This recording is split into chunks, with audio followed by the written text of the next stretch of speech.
6 days. That's how long Australia could fight a war before running out of bullets. Not 6 months, not 6 weeks, 6 days. When Pentagon analysts reviewing Allied readiness stumbled onto this revelation, they assumed it was a clerical error. It wasn't. The declassified reports would later describe the American reaction as stunned silence, followed by urgent diplomatic intervention. But here's what makes this story truly extraordinary. There was one man who'd been screaming this warning for 4 years, and every powerful person in Canberra had dismissed him as paranoid, alarmist, and career-obsessed. His name was Colonel Marcus Webb, and by the time the Pentagon proved him right, he'd already been pushed into early retirement. Before we dive into how this happened, let me know in the comments where you're watching from and whether your country takes ammunition stockpiles seriously, because what happened in Australia could happen anywhere. This isn't just a story about bullets and bureaucracy. This is about what happens when institutions become so confident in their own superiority that they stop listening to the people who actually know what they're talking about. It's about the price of arrogance, the vindication of quiet expertise, and a reminder that sometimes the most important voice in the room is the one everyone's trying to silence. What you're about to hear challenges everything we assume about who deserves authority and who deserves to be heard. And it started with a man nobody wanted to listen to, standing in front of a committee that had already decided he was wrong. Let me take you back to March 2019. Australian Parliament House, Canberra. Committee Room 2R3. The Senate estimates hearing on defense capability was running 3 hours behind schedule, and patience was wearing thin among the assembled politicians and defense officials. When Colonel Marcus Webb was finally called to present his logistics assessment, you could feel the collective groan. In the room, Webb was a 28-year Army veteran, a logistics and supply chain specialist who'd served in East Timor, Iraq, and Afghanistan. He wasn't flashy. No chest full of combat medals. No inspiring speeches that made the evening news. He was the guy who made sure bullets got where they needed to go, that fuel trucks arrived on time, that soldiers never ran out of the basics, the unglamorous work. The work nobody notices until it doesn't happen. But Webb had noticed something during his routine. Audit of national ammunition reserves, something that kept him up at night for 18 months. Australia's stockpiles weren't just low, they were catastrophically insufficient. His calculations showed that in a sustained defensive conflict, the entire national reserve of small arms ammunition, artillery shells, tank rounds, and naval munitions would be exhausted within 6 to 8 days of continuous operations. Not 6 weeks, 6 days. He'd triple-checked the numbers. He'd consulted with suppliers. He'd mapped consumption rates against historical combat data. Every calculation pointed to the same terrifying conclusion. Australia couldn't sustain a modern war for even a week. When Webb stood to present, he was methodical, calm. He opened with a simple statement. Senators, our current ammunition reserves represent an existential vulnerability to national defense. He laid out spreadsheets, consumption models, comparisons to allied nations. South Korea maintained reserves for 60 days. Israel stockpiled for 90. Even smaller NATO nations kept 30-day supplies. Australia? Less than a week. The room's response was immediate and dismissive. Senator Richard Thornton, chair of the committee, leaned back in his chair with visible impatience. Colonel Webb, with respect, we've heard these doomsday scenarios before. Australia hasn't fought a sustained ground war on home soil in 80 years. This seems alarmist. Webb remained composed. Senator, respectfully, modern conflict doesn't announce itself months in advance. Regional tensions can... Colonel, Thornton interrupted, voice dripping with condescension. We have strategic partnerships, supply agreements, just-in-time logistics. This isn't 1942. We don't need warehouses full of World War II-era stockpiles. The room murmured agreement. Defense Department representatives nodded. Webb tried again, explaining that supply chains could be disrupted, that regional conflicts could close shipping routes, that depending on foreign resupply during active combat was strategically insane. Every point was met with barely concealed eye rolls. Senator Patricia Hammond chimed in, her tone sharp. Colonel Webb, is this perhaps about justifying budget increases for your department? Because that's what this sounds like. A logistics officer trying to make himself essential. The accusation hung in the air like poison. Webb's jaw tightened, but his voice stayed level. Senator, I have no budgetary authority. I'm presenting. Operational risk assessment. That's my job. Your job, interjected James Kellerman, Deputy Secretary of Defense, is to manage what we have, not to create panic about theoretical scenarios. The department has reviewed these figures. We're satisfied with our readiness posture. Kellerman's tone was final, dismissive, the voice of institutional authority shutting down an inconvenient subordinate. The message was clear. Know your place. Don't embarrass us with your paranoia. Webb left that hearing, with his career effectively over. Word spread quickly through defense circles. Webb was difficult, not a team player, someone who didn't understand the bigger picture. Within 6 months, he was reassigned to a training depot in regional Victoria. 18 months later, at age 52, he accepted early retirement rather than continue fighting a system that had marked him as problematic. But Marcus Webb had done something before he left. He documented everything, every calculation, every warning, every dismissal. He'd quietly forwarded his analysis to the U.S. Indo-Pacific Command through a former American logistics counterpart he'd worked with in Afghanistan. Not to undermine Australia, but because he genuinely believed someone needed to know that Australia's northern flank was defended by a military that could barely sustain a week of fighting. That quiet act of professional conscience would take 3 years to bear fruit. But when it did, the explosion would be seismic. Fast. Forward to June 2023. The Pentagon's annual review of Allied defense readiness hit the Australian section, and junior analysts began cross-referencing reported stockpile levels with operational requirements. Someone noticed discrepancies. Then someone else noticed Webb's documentation sitting in an intelligence archive. A formal assessment was ordered. The findings were so alarming that they were immediately classified and sent up the chain. By August, senior American defense officials were privately briefing their Australian counterparts, and the language in those briefings was blunt. Your ammunition situation is not defensible. In a Taiwan contingency or regional conflict, you would be operationally ineffective within 1 week. The Australians initially pushed back. Impossible. Exaggerated. But the Americans brought Webb's original calculations, cross-referenced with current inventory data. The math was undeniable. When the Pentagon report leaked to Australian media in November 2023, the public reaction was explosive. The headline in the Sydney Morning Herald was brutal. 6 days, Pentagon warns Australia's military would run dry in less than a week.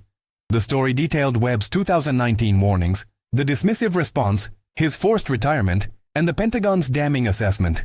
Television news ran split-screen comparisons. Webb's 2019 testimony versus current officials scrambling to defend their negligence. The political fallout was immediate and merciless.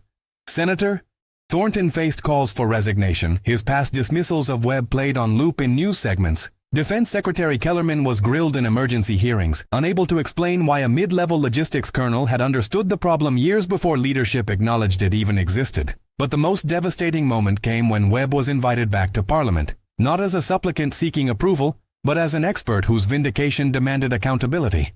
December 2023. The same. Committee room. This time Webb walked into standing room only. Media packed the gallery. The senators who dismissed him 4 years earlier sat in front of him, their expressions ranging from shame to defiance. Senator Thornton opened with what was clearly a prepared statement. Colonel Webb, on behalf of this committee, I want to acknowledge that your warnings in 2019 were not given the consideration they deserved. The words were right, but the tone was still defensive, still trying to minimize. Webb had prepared his own opening statement, and when he spoke, his voice carried the weight of 4 years of vindication and frustration. Senator, with respect, my warnings weren't just not given consideration, they were mocked. I was accused of budget seeking, of alarmism, of not understanding modern defense.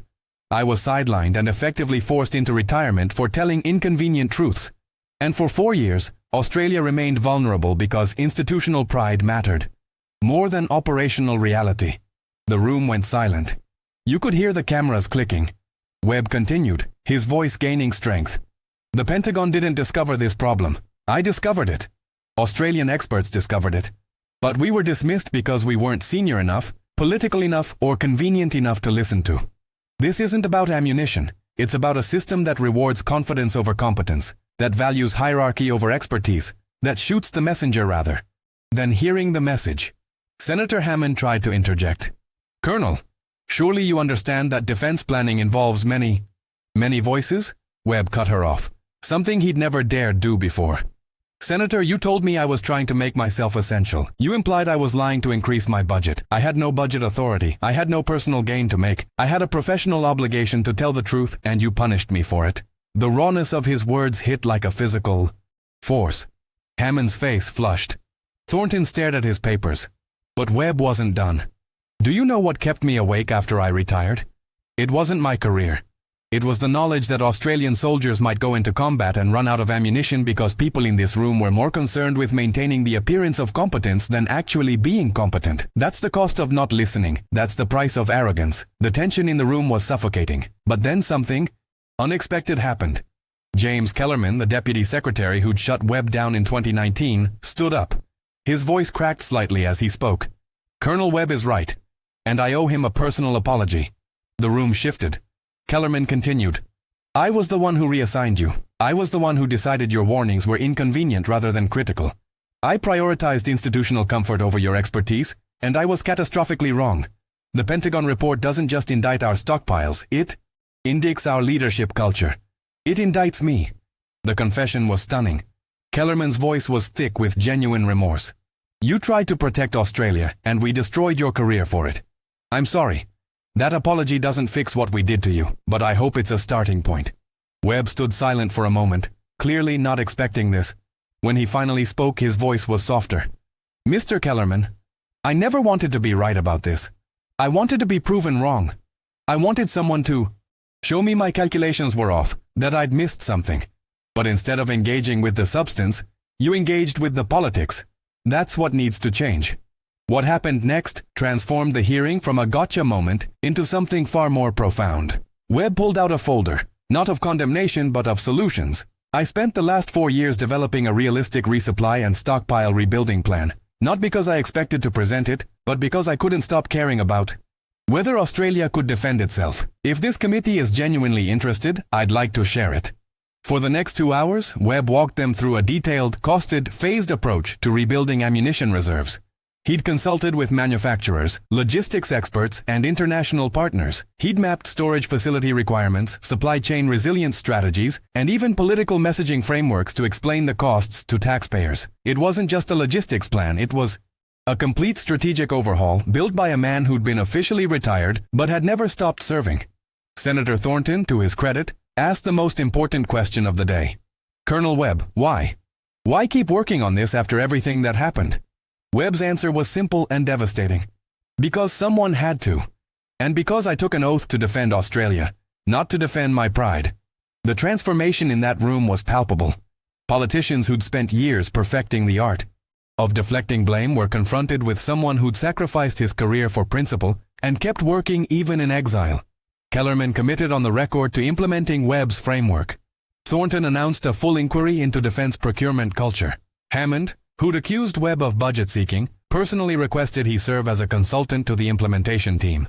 But perhaps the most unexpected revelation came from Webb himself, when a journalist asked him after the hearing if he felt vindicated.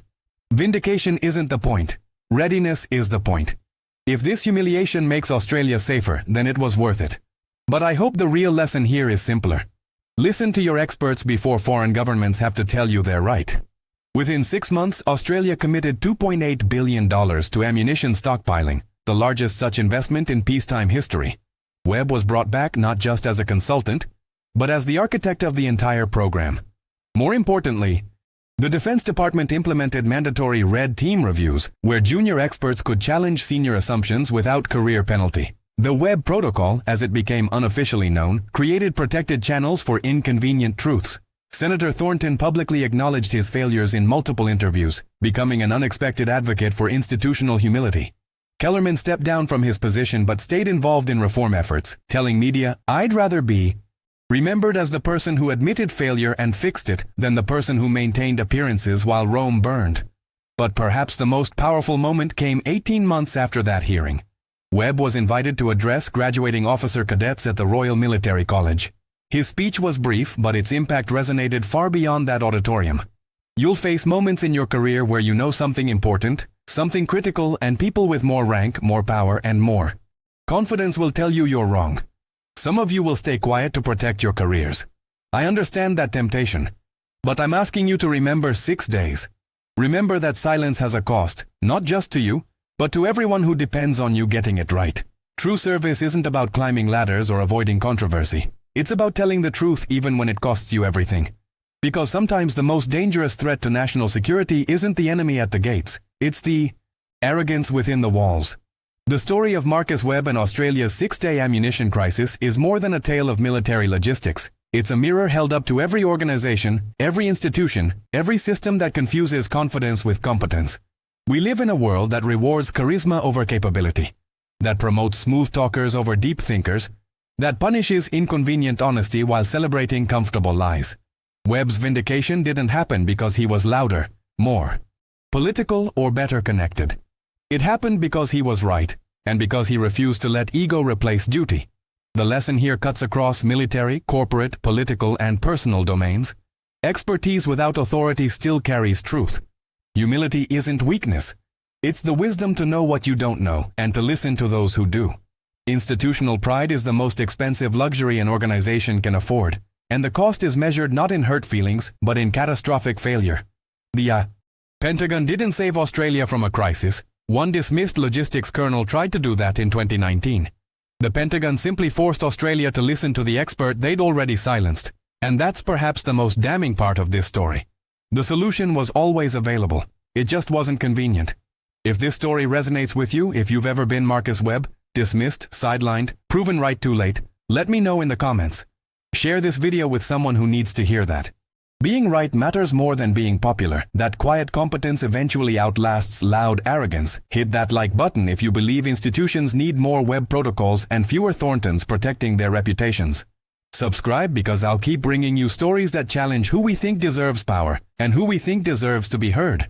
Because at the end of the day, Australia didn't have an ammunition problem. They had a listening problem. And the moment they started listening to the person they'd spent years dismissing, the ammunition problem began to solve itself. The question we should all be asking: who are the Marcus Webbs in our organizations, our communities, our own lives, and are we making the same mistake Canberra made? 6 days. That's how close Australia came to catastrophic failure. But it's also how quickly everything changed once they started listening to the person who'd been right all along. Don't wait for your Pentagon report. Listen now. 3 years after that hearing, in October 2026, something remarkable happened that few outside defense circles noticed. Marcus Webb, now 58, stood in a warehouse facility in Lithgow, New South Wales, watching the 10,000th pallet of ammunition being stored in Australia's newly expanded National Reserve. The facility was one of 6 constructed under his implementation plan. Australia now maintained ammunition reserves for 45 days of sustained operations. Not perfect, but a 750% improvement from the 6-day nightmare of 2023. Webb had achieved what he'd been dismissed for proposing 7 years earlier. But he wasn't celebrating. A young logistics lieutenant approached him that day, someone who'd written a thesis at the Defense College about the Webb case. She asked him the question that journalists and historians would continue asking: "Sir, do you ever think about what would have happened if they'd listened in 2019? Webb was quiet for a long moment, watching forklifts move pallets that represented Australia's capacity to defend itself. When he finally answered, his voice carried the weight of everything he'd lost and everything he'd saved. "I think about the soldiers who would have been sent into combat with empty magazines. I think about the pilots who would have run out of ordnance. I think about the shame of having to beg allied nations for ammunition while Australian lives hung in the balance. That's what I think about. Every single day." The lieutenant persisted. "Do you regret how you handled it? Would you do anything differently?" Webb's answer revealed something that hadn't made it into official reports or media coverage. The night after that 2019 hearing, my wife asked me if it was worth it, destroying my career for something nobody wanted to hear. I told her I didn't know. For 4 years, I genuinely didn't know. I watched younger officers get promoted past me. I watched colleagues avoid me at reunions because I was that guy, the troublemaker, the one who couldn't let things go.